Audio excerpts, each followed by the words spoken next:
What is up guys, and welcome back to my channel. My name is Oman and today's analysis video is going to be about the Copa del Rey game between Barcelona and Sevilla. So Barcelona lined up in a 3-5-2 formation, which was mostly 3-5 on the ground with possession.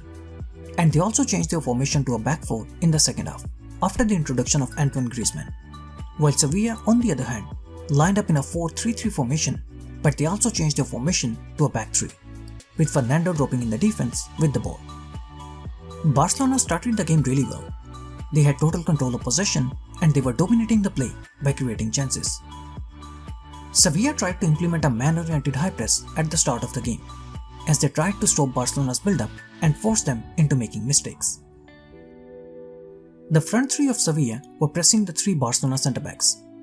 The Sevilla fullbacks were trying to press the two Barcelona wing-backs, and the Sevilla midfielders were keeping a tight marking on the three Barcelona midfielders. And this way, most of the times, Barcelona's passing options were blocked, and they were forced to go long and lose possession. All the nearby passing options are blocked, so Langley is forced to go long and Barcelona lose possession. Here again, Sevilla's very nicely organized, man-oriented high press, blocking the nearby passing options and forcing Ter Stegen to go long and lose possession.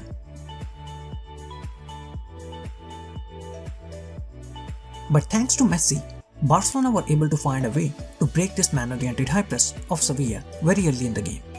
Since the three Sevilla midfielders were trying to cover the three Barcelona midfielders, so Messi often started dropping deep to create an overload against the three Sevilla midfielders. Torres was trying to cover Sergio Busquets, with Jordan covering Pedri, and Fernando was trying to cover Frenkie de Jong.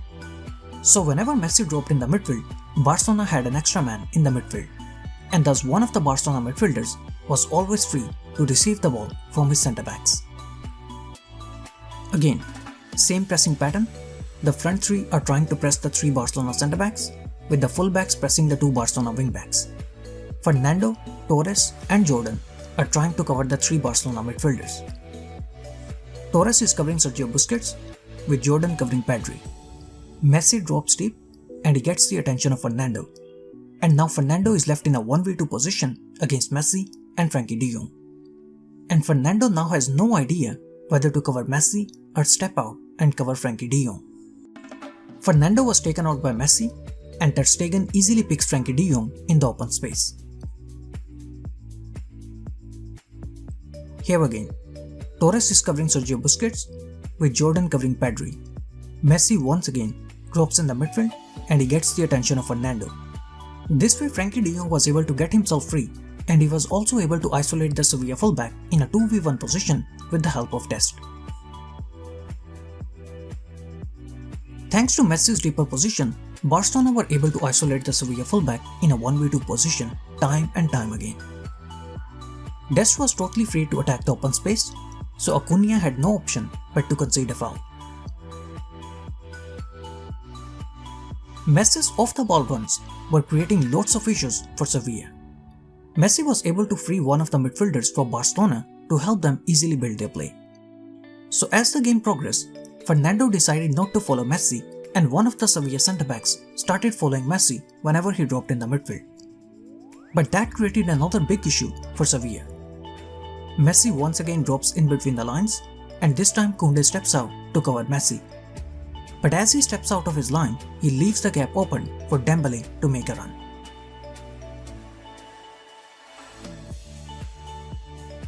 Here again, Messi once again drops deep, Koundé steps out to cover Messi, and he once again leaves the space open in the defense for the run of Ousmane Dembélé.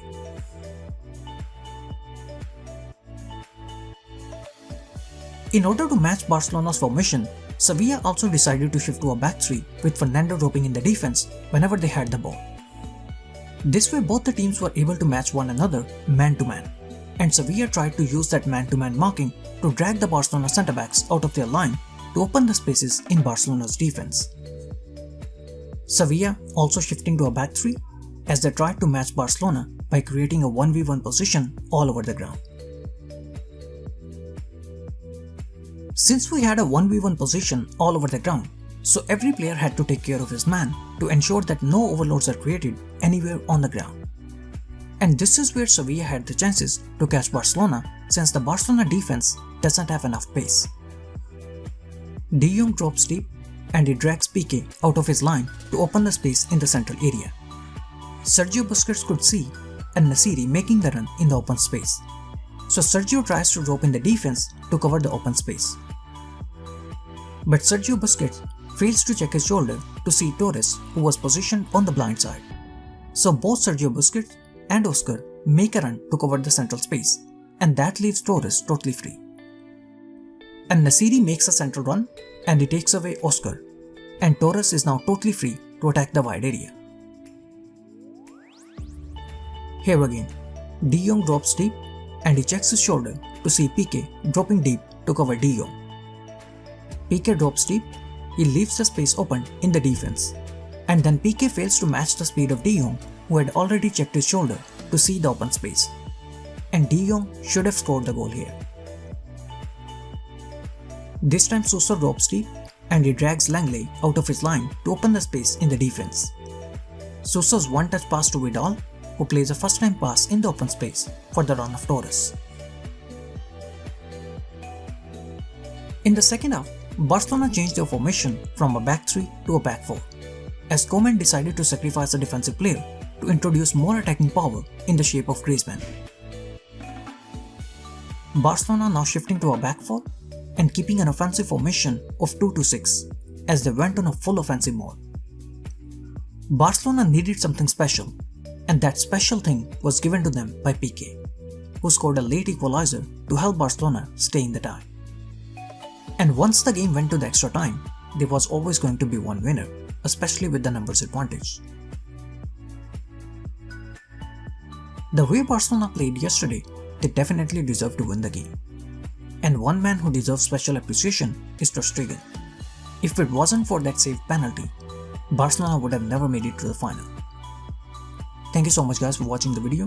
I hope you guys enjoyed it. Please don't forget to like and subscribe.